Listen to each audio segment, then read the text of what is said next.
এক বর্তমান সময় প্রথম দিন নিউ দিল্লি থেকে 130 কিলোমিটার জোনগড় দুর্গ, ভারত।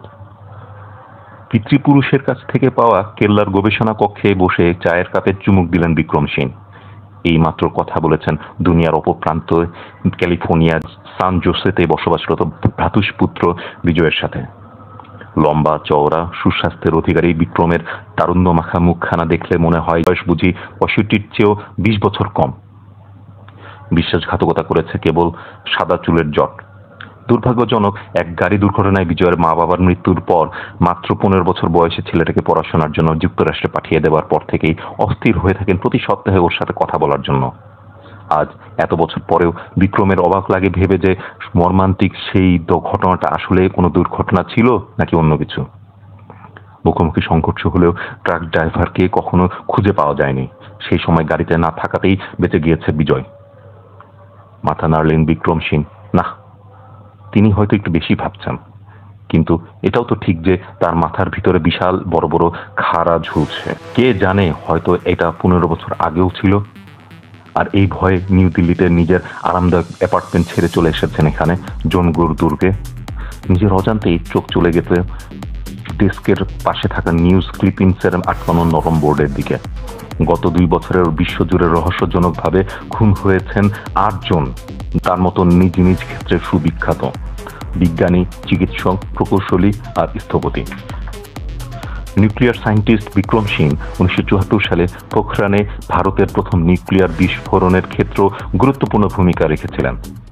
10 বছর আগে জোনগড়ে চলে আসার পর থেকে একেবারে হাল আমলের প্রযুক্তি দিয়ে সুসজ্জিত করে তুলেছেন পুরো কেল্লা।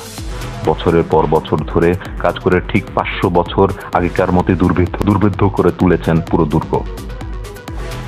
কাছেই টেনে নিলেন নিজের ল্যাপটপ। দ্রুত হাতে পাসওয়ার্ড টাইপ করে খুলে ফেললেন মেল বক্স। অসংখ্য ইমেলের ভিড়ে খুঁজছেন বিশেষ একটি। এই তো পেয়ে গেছেন। বহুবার পড়া মেইলটাকে আবার পড়লেন। 6 মাস আগে সর্বশেষ মার্ডারটার পরই এসেছিল এই মেইল। পড়তে গিয়ে আবারও হিম হয়ে গেল শরীরের রক্ত। মেইলটা পাওয়ার পর থেকেই ভাবছেন বিজয়ের সাথে এই ব্যাপারে কথা বলবেন, ওকেও গুপ্ত রহস্যটা জানাবেন। কিন্তু কেন যেন কিছুতেই সাহসে কুলোচ্ছে না। এতে করে বিজয়ের জীবনটা বিপন্ন হয়ে উঠবে। তবে হয়তো সঠিক সময়টা আসলেই জানাবেন। চেয়ার ঘুরিয়ে জানলা দিয়ে দূরের বিশাল পাহাড়গুলোর দিকে তাকালেন বিজয়। পাদদেশে দেখা যাচ্ছে ছোট্ট একটি গ্রাম। কাপে চুমুক দিতে ঠোঁটে লাগলো ঠান্ডা বিস্বাদ চা। বহু দূরের কিছু একটাতে আটকে গেল চোখ। ভালোভাবে দেখার জন্য উঠে দাঁড়ালেন। চাঁদহীন অন্ধকার রাতে জানালা দিয়ে নিচের পাথুরে পাহাড়ে তাকাতেই দেখতে পেলেন একটি বিন্দু। মনোযোগ দিয়ে দেখলেন পুরো এলাকা। না, কোনো নাড়াচাড়া দেখা যাচ্ছে না, কিন্তু আছে ঠিকই। রাস্তা থেকে দুর্গের দিকে এগিয়ে আসছে দুটো আলোর বিন্দু। ভুরু কুঁচকে তাকালেন বিক্রম সিং। কে হতে পারে? অল্প কয়েকজন বন্ধুর কেউই আগে থেকে না জানিয়ে এভাবে আসবে না। নিচের পাথুরের ঢালটাকে আবারও দেখলেন।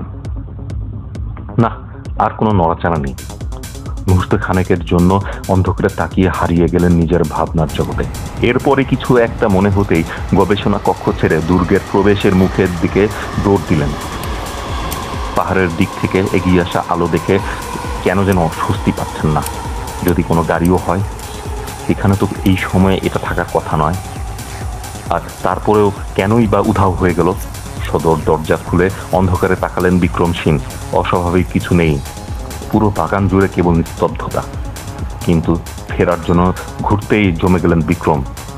সযত্নে পরিচর্যা করা লেনের ঠিক পিছনেই কেল্লার বাইরের দেয়াল। 20 ফুট উঁচু এই বিশাল পাথুরে দেয়াল পাহাড়ের উপর দিয়ে সাপের মতো এঁকে বেঁকে ঘিরে রেখেছে পুরো দুর্গ। সেই প্রাচীন আমল থেকে রুখে দিয়েছে সব শত্রু। দেয়ালের উপর লাগানো আছে ভারী এক কাঠের দরজা। একমাত্র এই পথ দিয়েই এই দেয়াল পার হওয়া যাবে। কেল্লার নিরাপত্তার ব্যবস্থার মাধ্যমে সব সময় তালাবদ্ধ করা থাকে এই গেট। কিন্তু এখন দেখা যাচ্ছে অন্ধকারে নিঃশব্দে খুলে গেল গেটের পাল্লা। ইটের খোয়া বিছানো রাস্তায় লাফিয়ে নামলো 5টা ছায়া। একজন আবার থেমে গিয়ে সোজাসুজি তাকালো সদর দরজার দাঁড়িয়ে থাকা বিক্রমের দিকে। তার অত্যাধুনিক নিরাপত্তা ব্যবস্থা হ্যাক হয়েছে বুঝতে পেরে আতঙ্কে শীতল হয়ে গেলেন বিক্রম সিং। কিন্তু এখন আর অন্য কিছু ভাবার সময় নেই। ত্রস্ত পায়ে ফিরে এসে অ্যালার্ম চালু করে সুরক্ষিত করলেন সামনের দরজা। মনের মাঝে কেবল একটাই চিন্তা ঘুরছে, ওরা আমাকে খুন করতে এসেছে। তার মানে পাহাড়ের উপর গাড়ি দেখে যা মনে হয়েছে সেই ধারণাটাই ঠিক।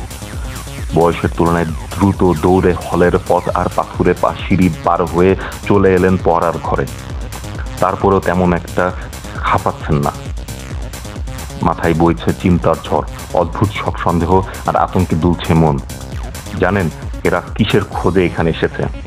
এটাও জানেন যে প্রধান ফটক এত সহজে খুলে ফেলার পর দোরগোড়ের লাগানো নিরাপত্তা ব্যবস্থা তাদের কাছে কোনো বাধাই নয়। বাটলারও ছুটিতে গেছে, তাই সাহায্যের জন্য কাউকে ডাকারও উপায় নেই। কিন্তু নিজের জন্য ভয় পাচ্ছেন না। শুধু গোপন রহস্যটা কিছুতেই তাদের হাতে দেয়া চলবে না। তবে এটা সাথে নিয়ে তিনি মরতেও চান না। নিজের ভাগ্য নিয়ে আর কোনো সংশয় নেই, সেটা 10 বছর আগেই নির্ধারিত হয়ে গেছে। পড়ার ঘরে ঢুকে দরজার 2টি তালা লাগিয়ে দিলেন বিক্রম। বুঝতে পারছেন এদেরকে থামাতে পারবেন না, কিন্তু নিরাপত্তা ব্যবস্থার বদৌলতে যে মূল্যবান সময়টুকু পাবেন তাকে কাজে লাগাতে হবে। গোপন রহস্যটা অন্য কারো কাছে স্থানান্তর করতে হবে, আর এজন্য একমাত্র একজনকে বিশ্বাস করতে পারেন। চেয়ারে বসে গভীরভাবে দম নিলেন বিক্রম সিং।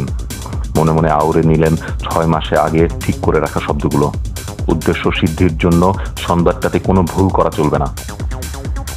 কেটে যাচ্ছে একের পর 1 মিনিট। ল্যাপটপের কির উপর উড়ে বেড়াচ্ছে আঙ্গুল। টাইপ করতে করতে শুনতে পেলেন সিঁড়ি বেয়ে উঠে আসছে সব পদশব্দ। নিজেদের উপস্থিতি লুকাবার কোনোই চেষ্টা নেই তাদের। টাইপ করা লেখাটা বারবার পড়তে গিয়ে বিক্রমের কপাল বেয়ে গড়িয়ে পড়ল ঘাম। হঠাৎ করেই খুলে গেল পড়ার ঘরের দরজা। ভিতরে এলো তীক্ষ্ণ চোখ আর ক্লিন শেভ করা সুদর্শন এক লোক।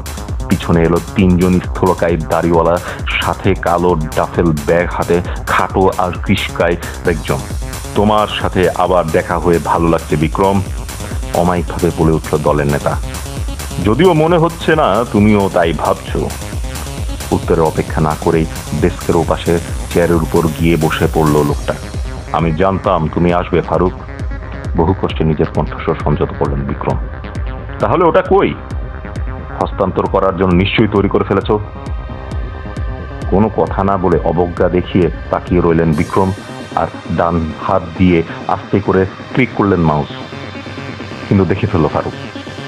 মাউসের উপর থেকে চোখ সরিয়ে তাকালো বিক্রমের দিকে। চাবিটাকে তুমি কোথায় লুকিয়ে রেখেছ? আবারও জানতে চাইল ফারুক। এই গোপন রহস্যটার জন্য নিশ্চয়ই মরতে চাও না?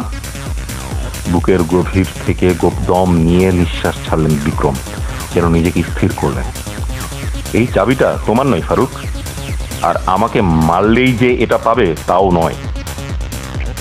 তোমার হাতে খুব বেশি অপশন নেই, তাই আমাকেই বাঁচিয়ে রাখতে হবে।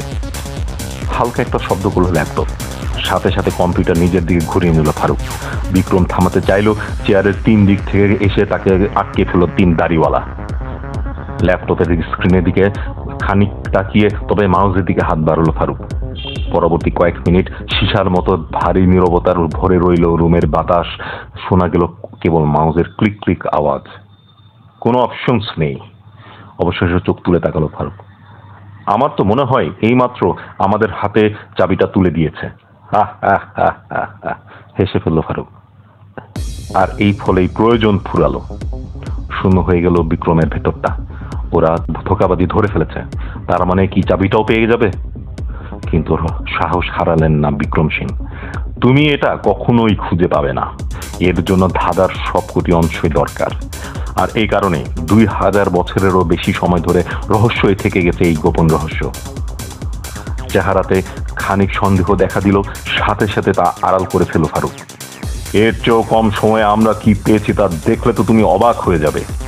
ইশারা করতেই নিজের ড্যাফেল ব্যাগ খুলে কালো রঙের ধাতব একটা কিছু ফারুকের দিকে এগিয়ে দিল, আর সঙ্গে আসা ফ্যাকাশে চেহারার লোকটা। ফারুকের হাতে ধরা জিনিসটার দিকে তাকিয়ে হা হয়ে গেলেন বিক্রম সিং। এটা অসম্ভব। দেশ ধরে নিজেকে সামলালেন বিক্রম। কণ্ঠের আতঙ্ক কিছুতেই লুকাতে পারলেন না। কদর্য এক বাঁকা হাসি দিয়ে ধাতব জিনিসটার থেকে চোখ তুলে বিক্রমের দিকে তাকালো ফারুক। তার মানে তুমি জানো এটা কি? আশা করছি ব্যক্তি হিসাবে তুমি ধর্মভীরু। দেবতার ব্যবহার্য এক প্রাচীন অস্ত্রের হাতে মৃত্যুবরণের সুযোগ তো আসলে সবার ভাগ্যে হয় না। বিক্রমের মনে ক্ষীণ আশা জাগলো যে তিনি হয়তো এদেরকে প্রতিহত করার জন্য পরিকল্পনা ভালোই করেছেন, নতুবা এখন যে এর চেয়ে বেশি আর কিছুই করার নেই।